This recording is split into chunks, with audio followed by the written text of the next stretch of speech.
The Glamorous Monaco of Grace Kelly and Prince Rainier III is a modern fairy tale the world knows well. But that fairy tale was built on the forgotten life of another far more rebellious princess, Charlotte of Monaco. Born an outcast, she was made a princess only to save the throne from a German duke. Forced into a loveless marriage, she produced the heir who would secure the dynasty, and then spectacularly walked away from it all. She renounced the crown, choosing instead a life of scandalous freedom in Paris, complete with a passionate love affair with a notorious jewel thief. This is the story of the reluctant savior the palace chose to forget, the woman whose sacrifice is the secret foundation upon which the modern principality was built. And to understand Charlotte's journey, it's important to grasp the very world of splendor and complexity into which she was born. To the casual observer at the turn of the 20th century, the Principality of Monaco was a paradise perfected. It was a sun-drenched fantasy land, carved into the cliffs of the French Riviera, a sovereign statelet no larger than a London park, yet a global capital of wealth, leisure, and chance. This was the Belle Époque, the beautiful era, that gilded age between the end of the Franco-Prussian War and the outbreak of the Great War.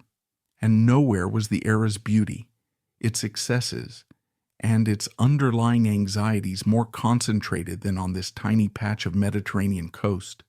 The heart of this world, its economic engine and its spiritual core, was the Monte Carlo Casino.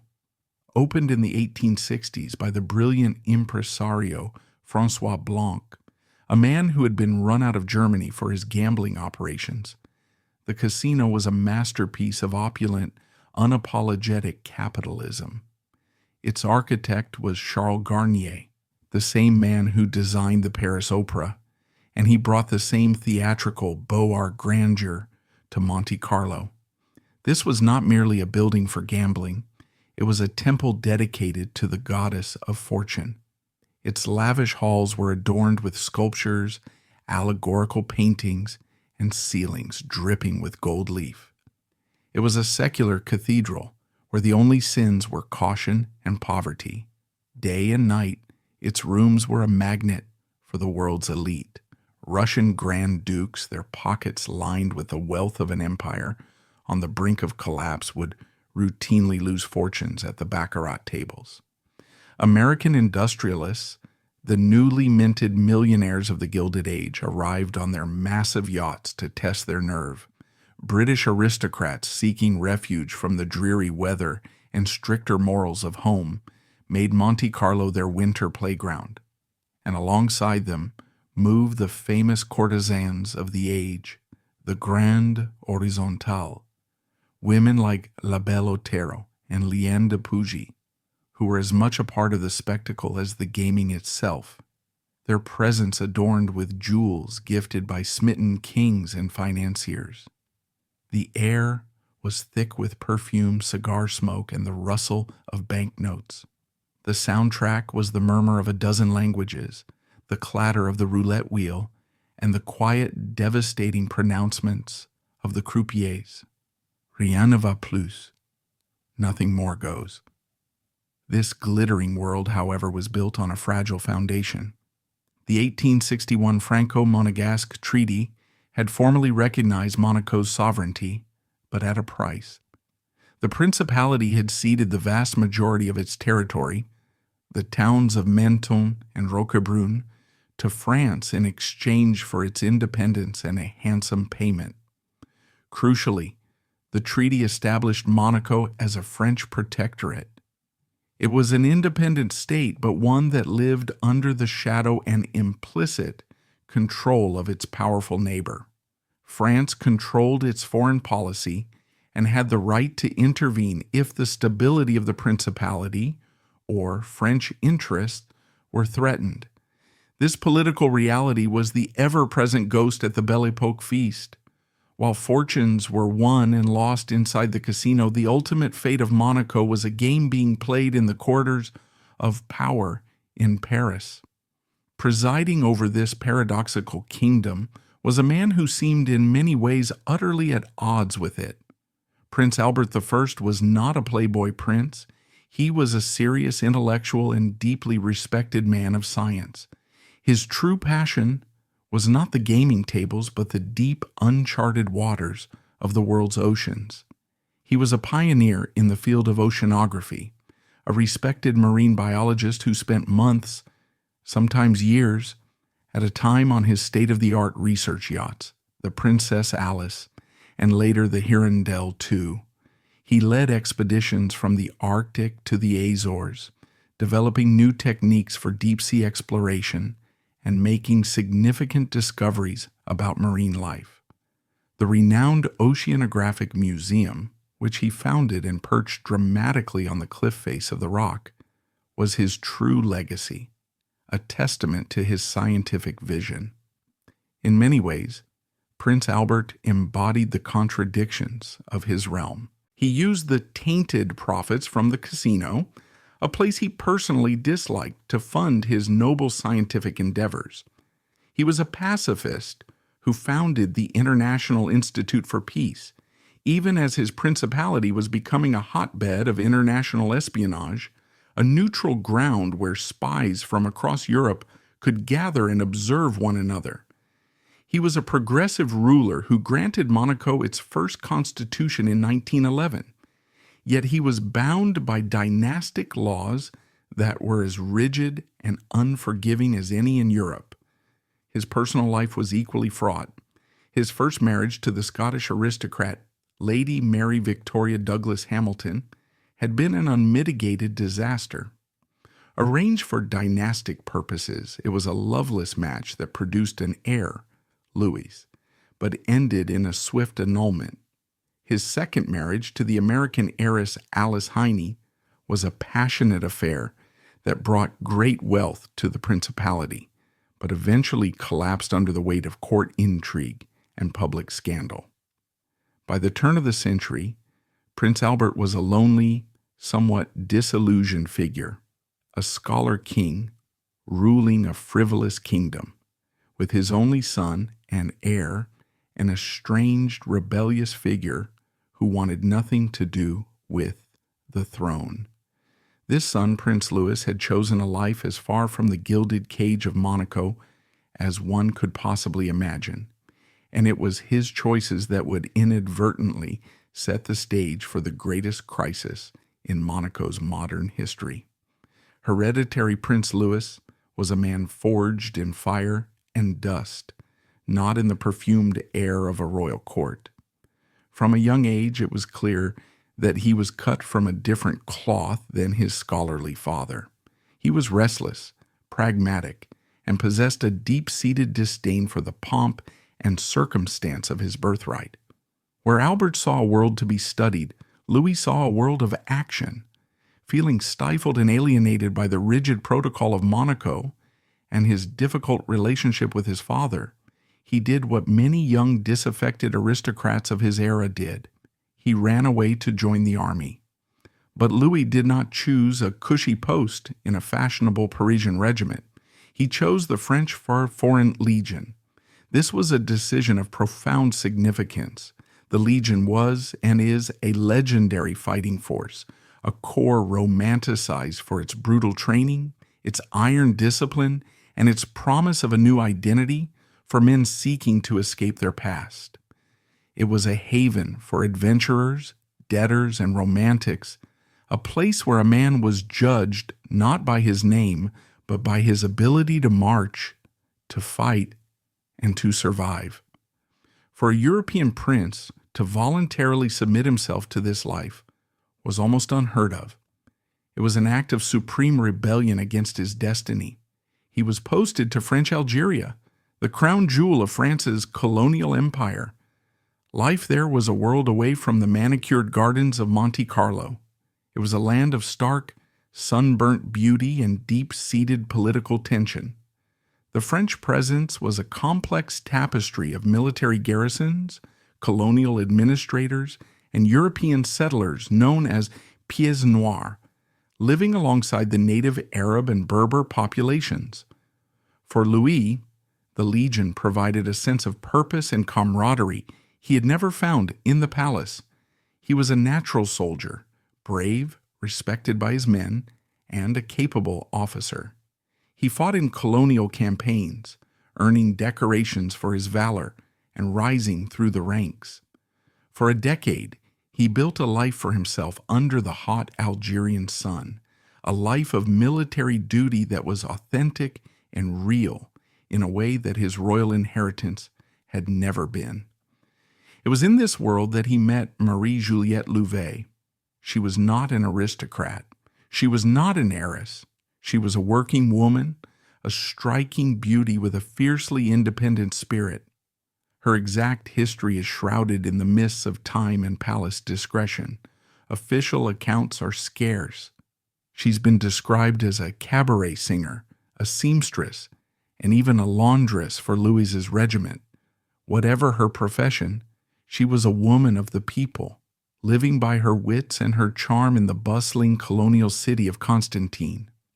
Their relationship was an immediate and powerful magnetic attraction between two people from opposite ends of the universe. For Louis, Marie represented everything that Monaco was not. She was unpretentious, passionate, and real. Their love affair was not a matter of statecraft or dynastic alliance. It was a genuine human connection, a refuge from the lonely destiny that awaited him in Europe. For nearly a decade, they lived together, forging a partnership that was, in its own way, a marriage in all but name. He was the soldier prince, and she was his companion, the woman who shared his life far from the prying eyes of the European press. Into this unconventional family, on September 30th, 1898, a daughter was born. She was named Charlotte Louise Juliette. Her birth was not announced with a cannon salute from the ramparts of the prince's palace. There were no royal godparents, no official declarations. She was born the illegitimate daughter of a prince in exile, her existence a private joy for her parents, but a public secret. Charlotte's early years were spent in this unique liminal space. She was raised not in a palace, but in the comfortable bourgeois world her mother created in Constantine. She grew up speaking French, surrounded by the sights and sounds of colonial Algeria. She was a child of two worlds, yet fully belonging to neither. She knew who her father was, this handsome, decorated soldier who was a constant presence in her young life. But she also understood, as children do, the unspoken complexities of her situation. She was the daughter of a prince who could not publicly claim her, a living embodiment of a love that defied the rigid rules of his world. This childhood, so far from the pressures of the court, instilled in her a deep-seated independence and a pragmatic nature that would define her entire life. She was not raised with the sense of entitlement or the delicate sensibilities of a European princess.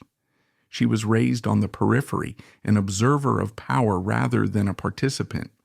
But the idyllic, if unconventional life she knew in Algeria was destined to be a fleeting chapter. As the years passed, her father's duty began to call him back to Europe more frequently. The passionate affair with Marie eventually cooled, and Louis, accepting his inevitable future, began to distance himself. And in Monaco, a dynastic time bomb was ticking, one that would eventually require the existence of this forgotten child to be not only acknowledged, but placed at the very center of the kingdom's survival. The life of Charlotte Louvet, the soldier's daughter, was about to end, and the life of Princess Charlotte, the political pawn, was about to begin. The world was sliding towards the Great War, and the fate of Monaco hung by the thinnest of threads. While Charlotte was growing up in the relative anonymity of Algeria, the political landscape of Europe was darkening. The Belle Epoque's long sunlit afternoon was giving way to the twilight of paranoia and saber-rattling. The German Empire, unified and industrialized, was flexing its military and diplomatic muscle, challenging the established order dominated by Britain and France. An intricate web of alliances, the Triple Entente of France, Britain, and Russia on one side, and the Triple Alliance of Germany, Austria-Hungary, and Italy on the other, had turned the continent into a powder keg. A single spark could ignite a catastrophic war. In this climate of intense Franco-German rivalry, the curious succession problem of Monaco transformed from a minor diplomatic headache into a major international concern. The prospect of a German duke, Wilhelm Karl von Urach, inheriting the throne was no longer just an awkward possibility. It was a strategic nightmare for the French Third Republic. Wilhelm was not just a distant cousin with a German title. He was a well-connected member of the German aristocracy, a general in the German army, and a man with close ties to the Kaiser. The idea of him becoming the sovereign of a principality nestled on France's Mediterranean coast, controlling a strategic harbor, was a scenario straight out of a wargamer's fantasy. The French feared Monaco could become a German naval base, a listening post, a dagger pointed at the soft underbelly of France. The French government made its position unequivocally clear to Prince Albert I in a series of increasingly tense diplomatic exchanges. The Urach succession would not be permitted under any circumstances. If the Grimaldi family could not produce a direct, legitimate heir, France would be forced to reevaluate the 1861 treaty. The unspoken threat was clear: annexation. Monaco's centuries-old independence was on the line. The Grimaldis were trapped. Prince Albert was in his 60s. His heir Louis was over 40, unmarried, and estranged from the court. The family's own dynastic statutes were clear. The throne could only pass to a legitimate child born of a Catholic marriage recognized by the palace. An illegitimate child, like Charlotte, had no rights whatsoever. The laws seemed to be leading them directly to the German succession they so desperately needed to avoid. For Prince Albert and his government, it was a moment of supreme crisis. They were caught between the inflexible demands of their own laws, the geopolitical anxieties of their French protectors, and the looming threat of their German cousins. They explored every possible avenue. Could Louis be persuaded to marry a suitable aristocrat and produce a new heir? It was unlikely. He was a confirmed bachelor in his 40s, and even if he did marry, there was no guarantee of a child, let alone a son, in time to avert the crisis. With every other option exhausted, they turned to the last, most desperate resort: the forgotten child in Algeria, the soldier's daughter. The plan was as radical as it was simple. If the law stood in their way, they would have to change the law. They would have to find a way to formally adopt Charlotte into the line of succession, to legally transform the illegitimate daughter into the hereditary princess. It was a gamble of the highest order, a move that would flout centuries of royal tradition and require a feat of legal and political engineering. But it was the only move they had left to play. The decision was made. Messengers were dispatched. In 1911, the quiet, secluded life of 13-year-old Charlotte Louvet was shattered forever. She was summoned from the familiar warmth of Algeria to the cold, marble halls of the prince's palace of Monaco. Awaiting her was a father she barely knew as a public figure, a grandfather she had never met, and a destiny she had never asked for. She was about to become the savior of a kingdom she had never known, at the cost of the only life she had ever had. The Monaco that greeted 13-year-old Charlotte Louvet in 1911 was not a place, but a performance. It was a meticulously crafted stage set where every actor knew their part, every gesture was codified, and every word was weighed. For a young girl raised in the relative freedom and emotional warmth of colonial Algeria, stepping into the prince's palace was like being plunged into the cold, deep waters of another century. The very air was different, heavy with the scent of floor wax, sea salt, and the almost suffocating perfume of history. The prince's palace of Monaco, perched fortress-like on the ancient promontory known as the Rock, was not a modern confection of Belle Epoque fantasy like the casino. It was a labyrinth of history, a Genoese fortress that had been added to, embellished, and refortified over 700 years. Its state apartments were a dazzling but intimidating progression of Italianate splendor. The Hercule Gallery, with its heroic frescoes, the gilded Blue Room, and the Mazarin Room with its intricate wood paneling. But for Charlotte, this was not a home. It was a museum she was suddenly forced to inhabit, its silent, painted figures on the walls her only constant companions.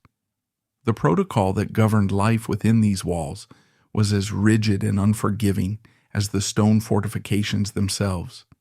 There was a correct way to walk, to speak, to eat, to address a servant, to greet a visiting dignitary.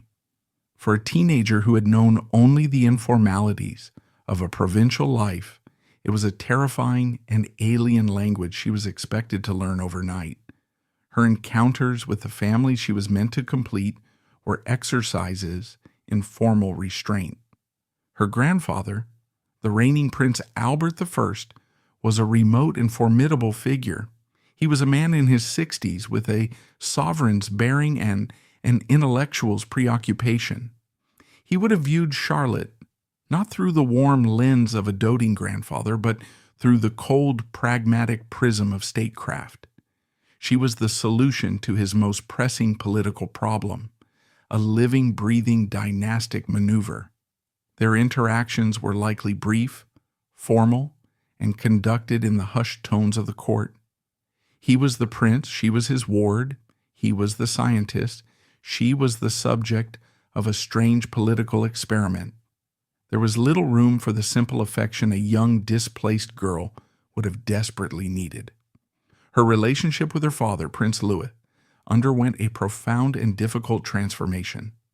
In Algeria, he had been a tangible, if intermittent, presence, a father, a soldier, a man she knew in a domestic context. In Monaco, he was hereditary Prince Louis, a public figure constrained by his rank and his own complex relationship with his father, Prince Albert. The easy affection of their former life was now subject to the suffocating scrutiny of the court. He was undoubtedly protective of her, having brought her into this world, but he was also a man of his time and class. He would have seen it as her duty to adapt, to transform, to become the Princess Monaco needed. He was a soldier, and he likely viewed her new life as a form of enlistment. She had her orders, and she was expected to follow them. Any private turmoil she felt, any grief for the life and the mother she had been forced to leave behind, would have been seen as a secondary concern to the primary mission, the preservation of the Grimaldi dynasty. To this end, the process of her transformation began immediately and relentlessly. Her former life as Charlotte Louvet was to be systematically erased, and the new identity of Princess Charlotte was to be constructed in its place. This was not merely an education, it was a complete reprogramming. A legion of tutors was assembled to sand down the rough edges of her provincial upbringing and sculpt her into a European aristocrat. There were lessons in the major European languages, English, German, Italian. There were deep dives into European history, with a particular focus on the complex genealogy of its royal and noble houses. Tutors in art, music, and literature were brought in to cultivate the refined tastes expected of a princess. But the most grueling lessons were in the unspoken arts of aristocracy. She was taught deportment by stern governesses, learning how to walk with a straight back, how to enter a room, how to sit, how to manage a formal gown and gloves. She was drilled in the intricate science of court etiquette, the precise way to address a duke versus a baron, the complex rules of a multi-course state dinner, the subtle art of conversation that revealed nothing while seeming to say everything. Every day was a performance, every meal a test, every conversation a potential minefield. She was constantly watched, corrected, and judged. The carefree girl from Constantine was being buried alive under layers of silk, protocol, and expectation. It was a profoundly isolating experience. She was surrounded by people, servants, tutors, ladies-in-waiting, but she was utterly alone, a stranger in a strange land, with her only true home and her mother 1,000 miles and a lifetime away. She was learning that to be a princess was not to be powerful, but to be perfected, polished, and possessed by the state. While Charlotte was being meticulously reshaped within the palace walls, the world outside was hurtling towards the abyss. The dynastic crisis that had brought her to Monaco was soon eclipsed by a global cataclysm. In August 1914, the intricate web of European alliances snapped, and the Great War began. The gilded fantasy of the Belle Epoque evaporated overnight, replaced by the grim realities of industrial warfare. Monaco, under its pacifist Prince Albert, declared its neutrality, but its position was one of extreme delicacy. Its economy was shattered as the wealthy tourists and gamblers vanished. The magnificent hotels that had once hosted kings and tycoons were converted into makeshift hospitals and convalescent homes for wounded soldiers from the French army. The Principality became a haven for refugees and a nest of spies, with its neutral status providing a convenient base for intelligence gathering. Though officially on the sidelines, Monaco's heart and its fate were inextricably tied to the Allied cause. For Charlotte, the war brought a new dimension to her isolation. Her father, Prince Louis, a soldier to his core, immediately volunteered for service in the French army. Despite being the hereditary prince of a neutral state, his loyalties were clear. He served with great distinction on the Western Front, his bravery and leadership earning him the Grand Cross of the Legion of Honor and the rank of Brigadier General. He became a genuine war hero, a celebrated figure in France. But his heroic service meant that, for the 4 long years of the war, from her 16th to her 20th birthday, Charlotte was left almost entirely alone in Monaco. Her father was a distant figure at the front, and her grandfather, Prince Albert, was increasingly old and frail, preoccupied with his futile attempts to mediate a peace. She spent her formative late teenage years in a silent palace in a quiet, anxious principality, waiting for the war to end and for her own fate to be decided. All the while, behind the scenes, the slow grinding work of her legitimization continued. The process was a legal and religious minefield. It required the Monegasque constitution to be amended and a special law to be drafted, one that would create a legal pathway for the sovereign to adopt an heir into the line of succession, even one born outside of marriage. This flew in the face of centuries of Catholic tradition and dynastic law. It required delicate negotiations with the French government, who had to approve the measure, and with the Holy See, whose tacit acceptance was crucial in the deeply Catholic principality. The legal battle to secure her place was as complex and fraught as any of the battles being waged on the fields of Flanders. Finally, the war ended in November 1918. The German Empire was defeated, and the threat of a Duke of Urach ascending the throne of Monaco was gone forever.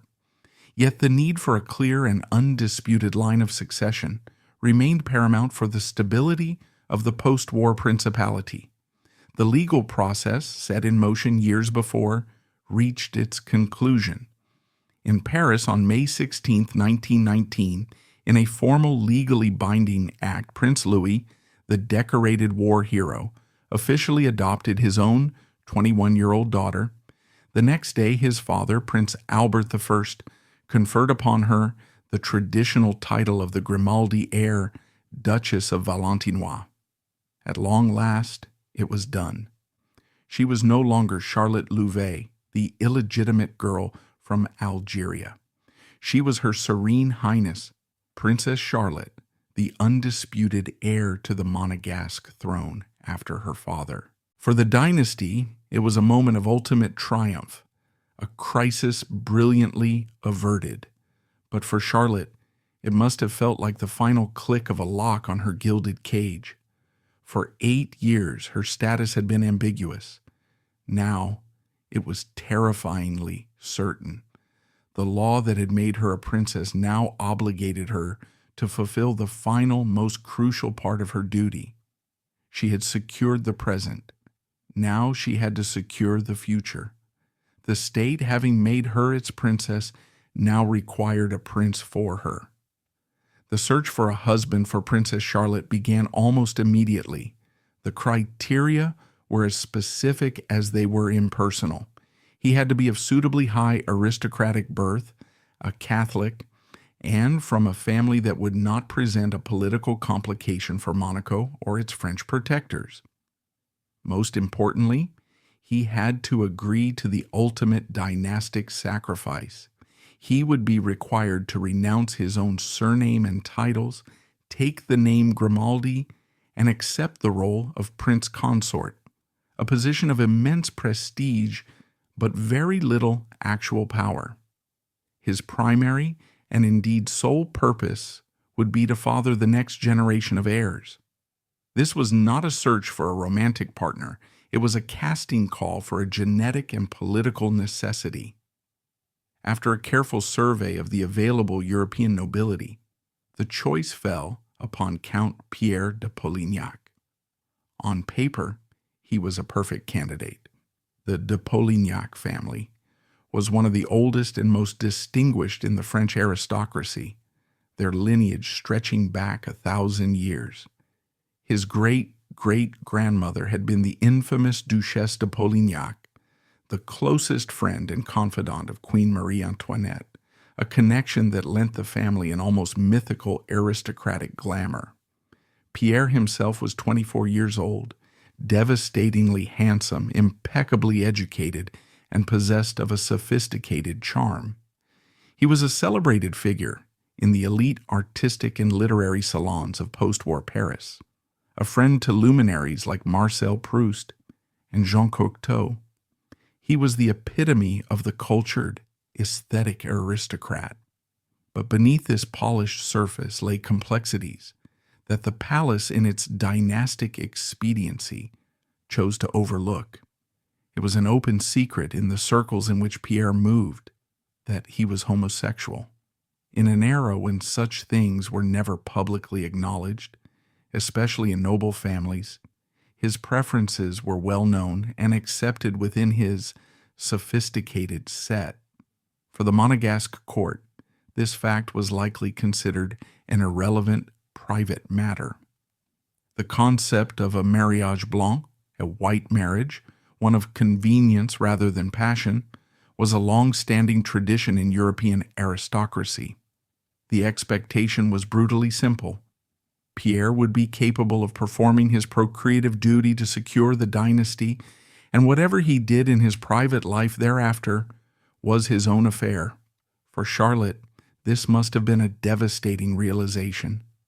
She was a passionate, strong-willed woman who had been denied a normal life, a loving family, and her own identity. Now she was being asked to enter into a loveless, transactional marriage with a man whose affections would almost certainly lie elsewhere. It was the ultimate negation of her own desires, her final transformation from a person into a dynastic instrument.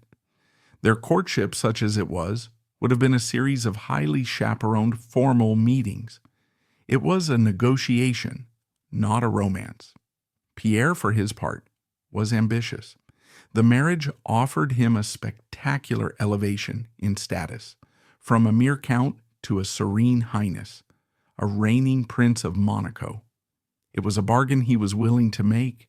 They were married in a lavish civil and religious ceremony in Monaco in March 1920. The event was orchestrated to be a magnificent spectacle of hope and continuity. The cathedral was filled with flowers, the streets of Monaco were decked with flags, and the royalty and aristocracy of Europe sent their representatives. The press photographed the handsome couple, projecting an image of fairy tale romance to the world. But the smiles were masks, the vows a contract. Charlotte, dressed in white, was committing herself to a life sentence. The new Prince Pierre of Monaco quickly settled into his role, or rather failed to. His artistic temperament and haughty demeanor clashed immediately with the rugged, no-nonsense personality of his father-in-law, Prince Louis. Pierre found the Monegasque court provincial and boring, while Louis found his new son-in-law effete and arrogant. The palace became a battleground of quiet resentments and conflicting personalities. Yet, amidst this personal Cold War, the one crucial part of the bargain was fulfilled with astonishing efficiency. Charlotte and Pierre performed their duty to the state. Just 9 months after the wedding in December 1920, Charlotte gave birth to their first child, a daughter, Princess Antoinette. And then on May 31st, 1923, the ultimate prize was delivered, a healthy baby boy. He was named Rainier Louis-Henri Maxence Bertrand Grimaldi, a male heir. The cannon on the ramparts of the palace fired a 101-gun salute to announce his birth to the world. The future of the Grimaldi dynasty was now secure for another generation. The desperate gamble that had begun with a teenage girl being plucked from Algeria had paid off spectacularly. But in securing the dynasty's future, the marriage of Charlotte and Pierre had exhausted its sole purpose. With the arrival of a male heir, the fragile, resentful truce that had held them together began to shatter, and the stage was set for a private war that would soon become a very public scandal, forcing Charlotte to make a choice not just for herself, but for the future of the crown her son was now destined to wear. The birth of a male heir in May 1923 should have been the final triumphant chapter in a remarkable story of dynastic survival. For the Principality of Monaco, it was exactly that. The 101-gun salute that echoed across the harbor was a declaration of victory. The succession was now secure for another generation. The desperate gamble that had begun with an illegitimate girl from Algeria had culminated in a legitimate grandson, a future sovereign. The Grimaldi line was safe. But within the cold marble walls of the prince's palace, the birth of Rainier was not a beginning, but an end. It was the end of the fragile, resentful truce that had held the loveless marriage of Princess Charlotte and Prince Pierre together. Their shared duty had been fulfilled, and with its completion the sole reason for their union evaporated, leaving behind only the bitter residue of two incompatible souls trapped in a gilded cage. The years that followed were a masterclass in domestic Cold War, a miserable period in which the palace was not a home, but a territory to be divided, its atmosphere poisoned by silent resentment and open animosity. The public facade of a happy royal family was maintained, but it was a thin, brittle veneer that fooled no one in their intimate circle.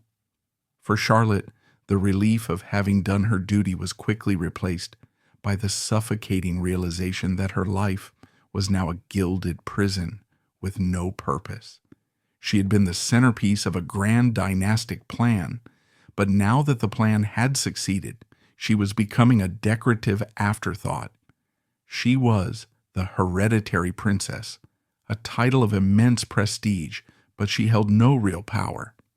That belonged to her father, who had succeeded Prince Albert I as the reigning sovereign prince Louis II in 1922, and it belonged in a way to her husband, who as the father of the future heir wielded his own form of influence. The simmering dislike between the ruler, Louis II, and his son-in-law, Prince Pierre, erupted into open hostility. The two men were antitheses. Louis II was a soldier to his core, pragmatic, authoritarian, and possessing a deep-seated contempt for what he viewed as aristocratic frivolity. He had spent the best years of his life in the rugged meritocracy of the Foreign Legion, and had just served with distinction in the trenches of the Great War. He was a man of action, not of aesthetics. Prince Pierre, by contrast, was the quintessential aesthete. He was a man of impeccable taste, a connoisseur of art and literature, and a patron of the avant-garde. He possessed a sharp, witty, and often cutting sense of humor, which the gruff Prince Louis likely interpreted as arrogance. Their conflict was not just a clash of personalities.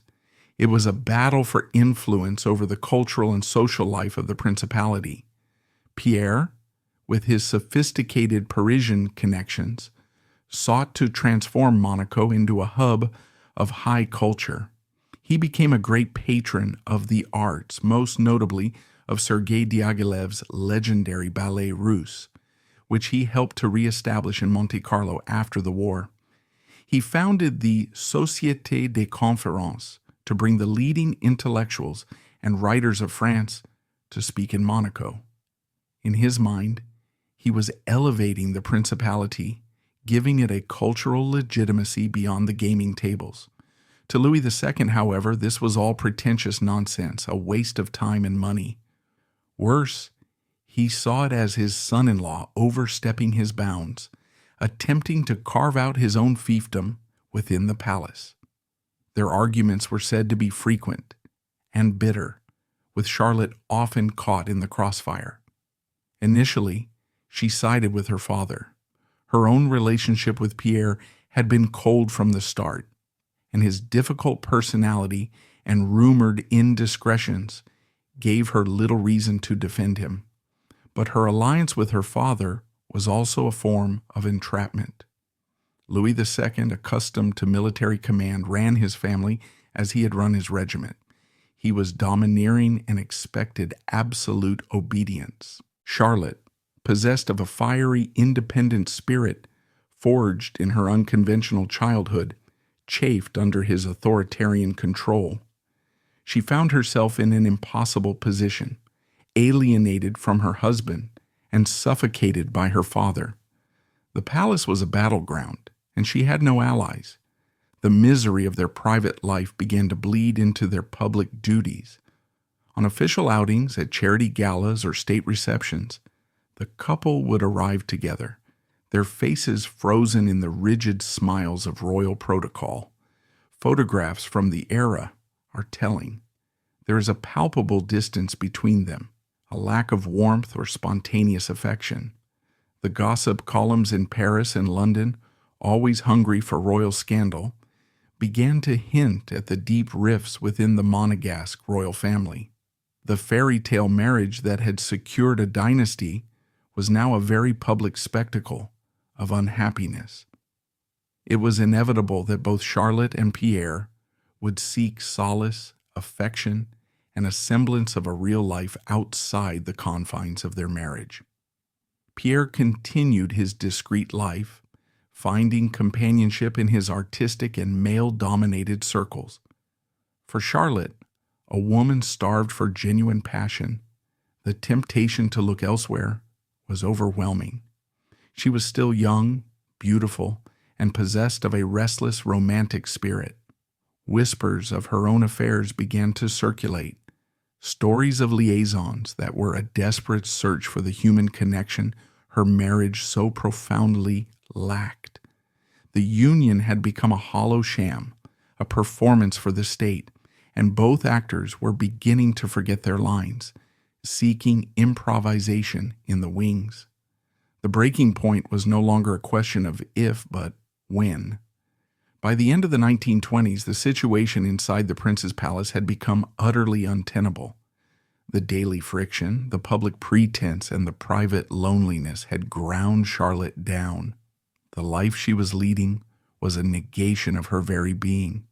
She had been brought to Monaco to be a vessel for the dynasty, and having fulfilled that purpose, she was now expected to simply endure, to live out the rest of her days as a silent, smiling figurehead in a miserable marriage. But endurance was not in her nature. The same independent streak that had been forged in her Algerian childhood, the same rebellious spirit that her father possessed, now surged to the forefront. She would not endure. She would escape. The final catalyst, the specific event that triggered her departure, is lost to the discretion of palace history. Perhaps it was a particularly vicious argument with Pierre, a humiliating public incident, or a final domineering ultimatum from her father. Whatever the spark, it ignited a conflagration.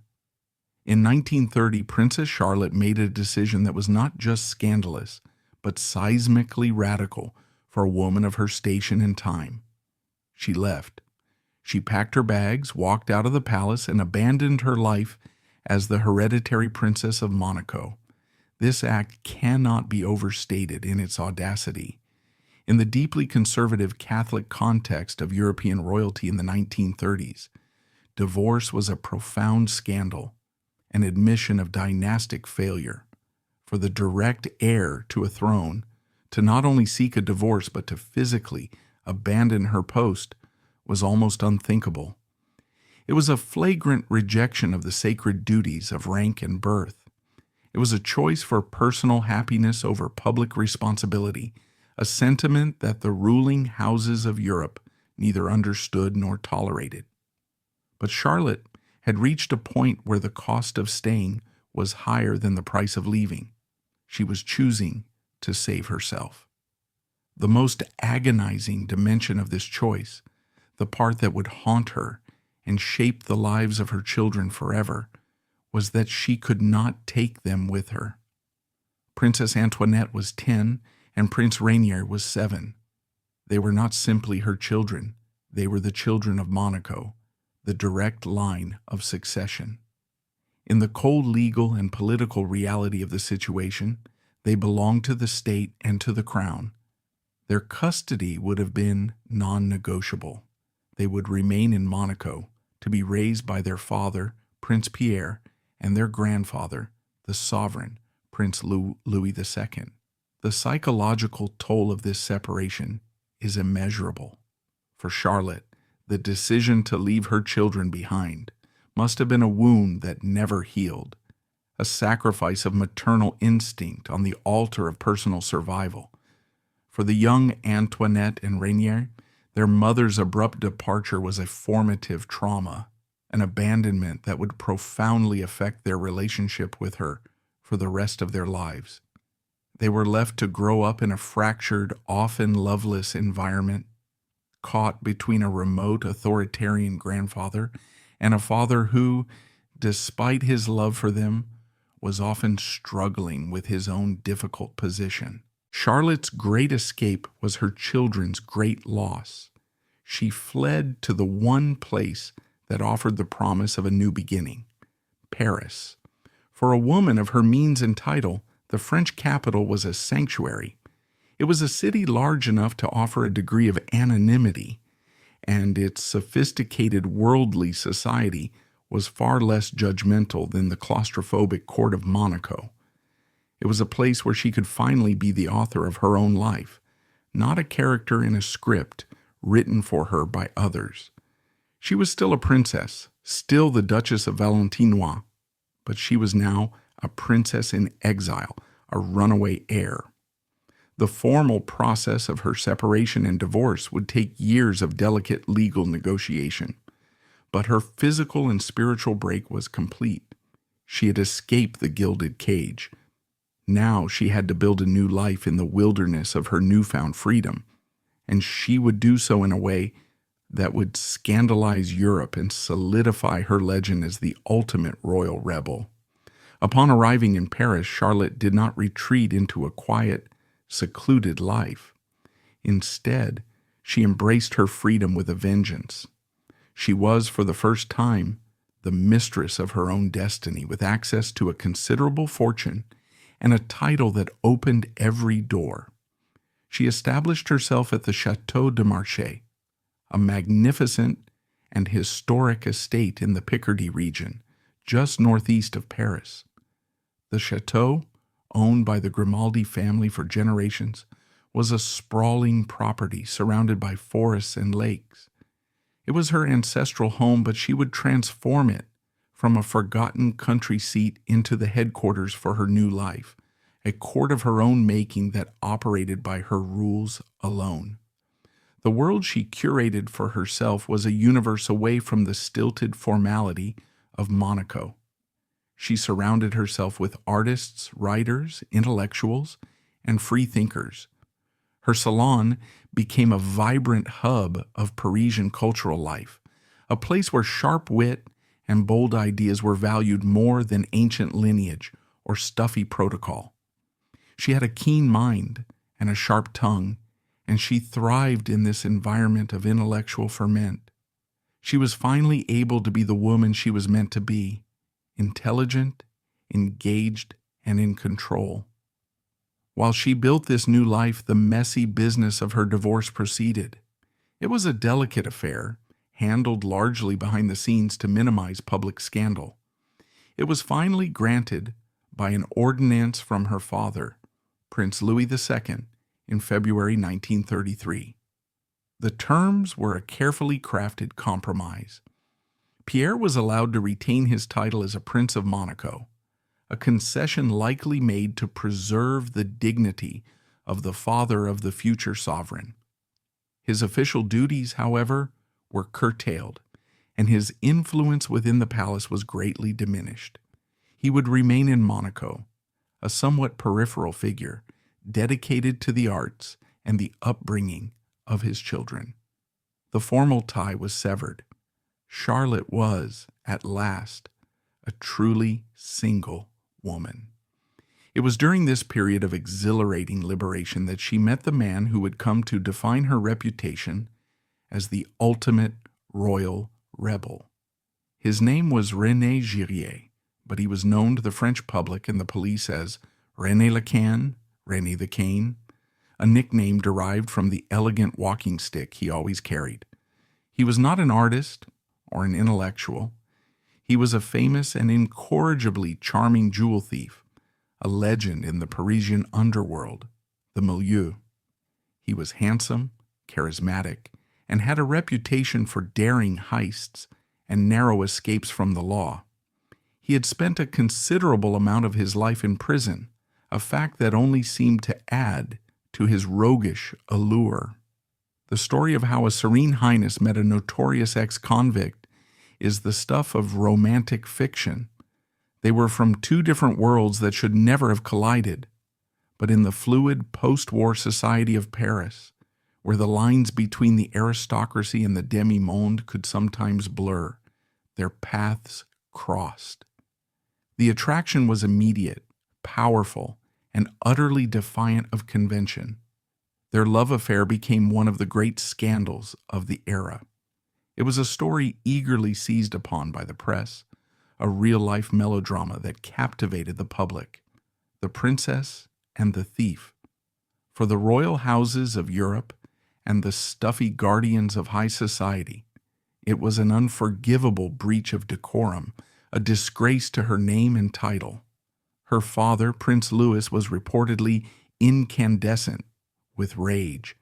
But Charlotte, for the first time in her life, was completely indifferent to the opinions of others. What did she see in René? Perhaps she saw a fellow outsider, a man who, like her, had refused to live by society's rules. He was a man of action and authenticity, a stark contrast to the effete, deceitful aristocrat she had been forced to marry. He had lived a hard life, a real life, and perhaps she found in him an honesty she had never encountered in the perfumed salons of the elite. With Renee, she was not a dynastic pawn or a state symbol. She was simply a woman, loved for who she was, not for what she represented. Their relationship may have been her ultimate act of rebellion, a final definitive rejection of the hypocritical world that had tried to own her. She showered him with her affection and her wealth, and her Chateau de Marche became his sanctuary. It was said that she used her influence to protect him, and that her home became a safe house for him and his associates. She was not just his lover. She was his patron and his protector. In embracing Renée Lacan, Charlotte was not just having an affair, she was making a statement. She was declaring that she would rather find love and loyalty in the underworld than live a loveless lie in a palace. This scandalous, passionate, and deeply controversial chapter of her life was liberating, but it would come with a cost.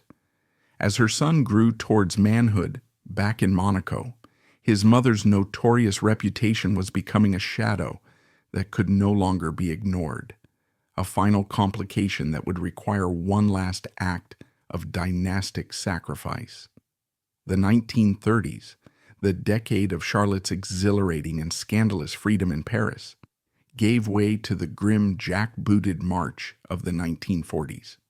As Europe once again descended into the madness of a world war, the frivolous gossip that had surrounded the rebel duchess and her jewel thief lover began to seem dangerously irrelevant. The stakes were suddenly higher, not just for nations, but for the precarious neutral statelet of Monaco. Back in the Principality, Charlotte's son, Prince Rainier, was no longer a child. He was a serious, diligent young man, growing up under the stern, watchful eye of his grandfather, Louis II. His education had been meticulously planned, schooling in England at Stowe, then in Switzerland, and finally at the University of Montpellier in France. It was an upbringing designed to mold him into a modern, capable sovereign, one who could navigate the treacherous geopolitical waters of the 20th century. Rainier's personality was a stark contrast to the fiery, rebellious nature of his mother. He was reserved, methodical, and possessed a deep, almost burdensome sense of duty. His childhood, marked by his parents' bitter divorce and his mother's subsequent absence, had left an indelible mark. He had grown up in a palace filled with emotional voids and political tensions, and it had instilled in him a profound seriousness. He understood from a young age that the stability of his future reign depended on projecting an image of unimpeachable respectability, a quality his mother's life so spectacularly lacked. For as Rainier approached his majority, Charlotte's reputation was becoming more than just a source of family embarrassment. It was a looming political liability. Her long-standing, very public relationship with René Guerrier was a constant source of scandalous headlines. The idea of the future sovereign Prince of Monaco having a mother who was the companion of a notorious ex-convict was deeply unsettling to the conservative Catholic Monegasques and to their powerful French protectors. In the ruthless world of international politics, such a connection could be exploited, used as leverage, or cited as evidence of dynastic instability. Charlotte's personal freedom had created a political problem, a shadow that stretched from her chateau in Picardy all the way to the throne room in Monaco. This simmering issue was brought to a boil by the horrifying reality of the Second World War. When France fell to the Nazis in 1940, Monaco was plunged into the most dangerous crisis of its modern history. Surrounded on all sides, its fate was entirely in the hands of the Axis powers. Initially, in November 1942, the Principality was occupied by the Italian army, a period of relative calm but constant tension. The real terror began in September 1943, following the collapse of Mussolini's regime. The German army moved in, and the Nazi occupation of the Côte d'Azur began in earnest. This was a period of darkness and fear. The Gestapo set up headquarters in Monte Carlo, and the region's large Jewish population, who had sought refuge in what they hoped was a safe haven, were hunted down with brutal efficiency. The reigning Prince Louis II, now in his 70s, was in an impossible position. An old soldier who had fought for France in 2 wars, his personal sympathies were with the Allies. But as the ruler of a tiny, defenseless state, he was forced to perform a perilous balancing act of official neutrality. His actions during the occupation have been the subject of much historical debate. He managed to slow down the deportation of Monegasque Jews and secretly warned others, yet his administration was also accused of collaboration in the arrest of some foreign Jewish refugees. He was a man trapped, trying to protect his people while under the heel of one of history's most monstrous regimes. Against this dark and morally complex backdrop of war and occupation, the question of the succession took on a new and urgent gravity. The need for a future sovereign who was seen as strong, stable, and above all clean was paramount. A smooth, undisputed transition of power would be essential for Monaco's survival in the post-war world. The scandalous, unpredictable variable of Princess Charlotte and her life in Paris could no longer be tolerated. A final decisive choice had to be made, not just by Charlotte, but by the dynasty as a whole. As the war neared its end, the family's private drama was about to reach its political denouement. As Allied forces landed in Normandy in the summer of 1944 and the liberation of France began, the end of the war was finally in sight. For the House of Grimaldi, this was a moment to put their own house in order. Prince Rainier had come of age. He had even, in the final months of the war, followed family tradition by joining the French army, serving as an artillery officer and seeing action in the campaign to drive the Germans out of Alsace. He had proven his courage and his commitment. The time had come for him to be formally recognized as the undisputed heir, free from any potential challenge or controversy. The final obstacle was his own mother. The pressure on Charlotte to step aside would have been immense and come from all sides.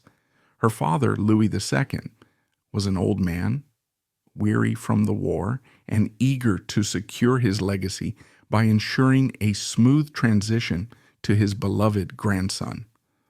Her ex-husband, Prince Pierre, still a respected figure in the Principality, would have used all his diplomatic skill to advocate for a solution that protected his son's future. And Rainier himself, a serious young man on the cusp of his destiny, would have understood the political necessity of the moment. The unspoken consensus was clear. Charlotte had to go. On May 30th, 1944, just one day before Rainier's 21st birthday, the act was done. In a formal legal declaration, Her Serene Highness Princess Charlotte, Duchess of Valentinois, Hereditary Princess of Monaco, voluntarily and irrevocably renounced all her rights of succession to the Monegasque throne in favor of her son. The official reason provided was a model of dignified discretion. Citing her status as a divorcee, she declared that her personal circumstances were incompatible with the duties of a sovereign in a Catholic nation. It was a neat, plausible explanation that cast her decision as a noble act of self-sacrifice for the good of the crown and the country. But was it truly so simple? The truth of the renunciation is likely buried in a complex web of motives, a mixture of public duty and intensely private desires. History offers us 3 compelling interpretations of this pivotal moment. The first is the official story, the selfless mother. In this view, Charlotte, for all her rebellion, possessed a deep, abiding love for her son and a residual sense of duty to the dynasty she had been born to save. She looked at her own life, the divorce, the scandalous affair, and recognized that she had become a liability. To ensure her son's reign would begin on a foundation of strength and respectability, she made the ultimate maternal sacrifice, giving up the throne she was entitled to so that he could rule without the shadow of her past hanging over him. It was her final and perhaps greatest service to the state. The second interpretation is the political one, the forced abdication. This far more cynical view suggests that Charlotte's hand was forced. It posits that a deal was struck in the quiet, unrecorded meetings between family members and their lawyers. She may have been presented with an ultimatum: step aside gracefully, and her comfortable lifestyle, her fortune, and perhaps even the protection of her lover, René, would be guaranteed. Refuse, and she could face being ostracized, financially cut off, and her reputation further dragged through the mud. In this reading, the renunciation was not a sacrifice but a surrender, a quiet, bloodless palace coup designed to remove an inconvenient princess from the board. Yet there is a third, and perhaps most psychologically resonant interpretation: the ultimate escape. This view holds that the throne of Monaco was never a prize Charlotte desired, but a prison she had spent her entire adult life trying to escape. Her flight to Paris, her scandalous love affair, her rejection of courtly life, all were acts of a woman desperate for an authentic existence. The prospect of returning to Monaco to rule, to be once again shackled by the protocol, the duties, and the endless public performance, may have been a vision of hell for her. In this light, the renunciation was not a sacrifice at all, but her final triumphant act of liberation. It was the severing of the last golden chain that bound her to a fate she had never chosen. She wasn't giving up a crown. She was claiming her life. Whatever the true balance of these motives, the result was the same. The path was now clear. Prince Rainier was officially the hereditary prince, his future secured. And Princess Charlotte, now carrying the title of Dowager Princess, was retired from the line of succession. She had entered the story as the solution to a dynastic crisis, and now, with her exit, she had solved the final problem of her own making. Her public life was over. The stage was set for the reign of Rainier III, and for Charlotte, the final, strangest, and most private act of her life was about to begin. With the renunciation of the throne, Princess Charlotte effectively vanished from public life. The vibrant, rebellious Duchess of Scandal faded into a new, more enigmatic figure, the reclusive Queen of Marseille. Her beloved chateau, which had once been the scene of glittering intellectual salons and scandalous trysts, now became her fortress of solitude, the place where she would live out the remaining 3 decades of her life on her own, deeply eccentric terms. The transformation was gradual, but total. The artists and writers who had once flocked to her home were replaced by a new kind of court, a menagerie of animals. The chateau and its vast grounds became a sanctuary for hundreds of creatures. She was, by all accounts, a devoted and obsessive animal lover. The estate was home to a vast pack of rescue dogs, colonies of cats, flocks of exotic birds, and, according to some stories, even stranger residents, including a rescued circus sea lion that she kept in a specially adapted pool. This was not the casual pet ownership of an aristocrat. It was a profound, all-encompassing passion. For a woman who had often found human relationships to be transactional and treacherous, her animals may have offered a form of pure, unconditional love that she had rarely known. Her home was no longer a stage for society, but a kingdom of her own creation, populated by loyal subjects who demanded nothing of her but kindness. But to dismiss her as a simple, wealthy eccentric, a mad cat lady in a castle, is to miss the most remarkable and profound aspect of her later years. Beneath the surface of this reclusive life, a deep intellectual and moral purpose was taking root. In an act that astounded those who knew her, Charlotte, now in middle age, enrolled in university and earned a degree in social work. This was not a vanity project. It was a rigorous academic pursuit, a sign that she was grappling with the great questions of human suffering and rehabilitation, a world away from the privilege that had defined her existence. This academic interest then blossomed into one of the most extraordinary and overlooked philanthropic projects of her time. Drawing on her studies, and perhaps on the personal understanding she had gained from her long relationship with René Girrier, she decided to dedicate her home and her resources to the cause of prison reform. She embarked on a plan to transform a large part of the magnificent Château de Marchais into a model rehabilitation center, a halfway house for men newly released from prison. This was a radical, hands-on project. She worked directly with French authorities to create a program that would provide ex-convicts with shelter, vocational training, and a supportive community to help them reintegrate into society.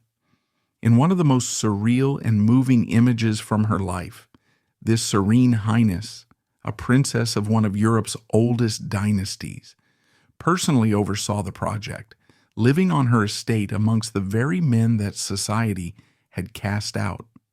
It was a quiet, determined effort to use her immense privilege to offer a second chance to those who had none.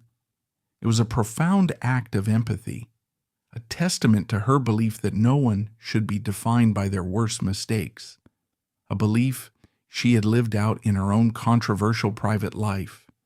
Her relationship with her own family, however, remained a landscape of complex, unresolved emotions.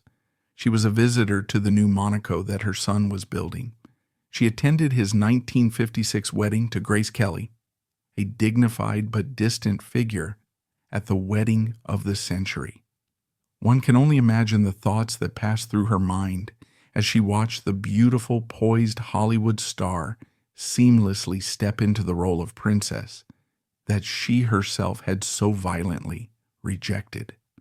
Her relationship with Princess Grace was said to be polite, but never close. They were two women from different universes, bound only by the man they both loved. She was a grandmother to Caroline, Albert, and Stephanie, but she was a remote one. The wounds of her departure decades earlier had left scars that never fully faded. Princess Charlotte of Monaco is a paradoxical historical figure whose life was a constant struggle between her duty to her crown and her desire to live an authentic life. Politically, she played an indispensable role. She was the reluctant savior who ensured the survival of the Grimaldi dynasty by producing an heir, thus laying the foundations for the modern Principality of Monaco. Yet her human legacy is even more impressive. She fiercely rebelled against the prescribed royal role, refusing to be a mute, pretty icon. Instead, she fought for a passionate, authentic life, however messy and controversial. She chose public service over the comforts of the palace and defied convention in order to be free. Charlotte's final act, renouncing her claim to the throne, was her most powerful statement. She gave up a kingdom to reclaim herself, and in doing so proved that the courage to choose one's own destiny is the highest royal quality.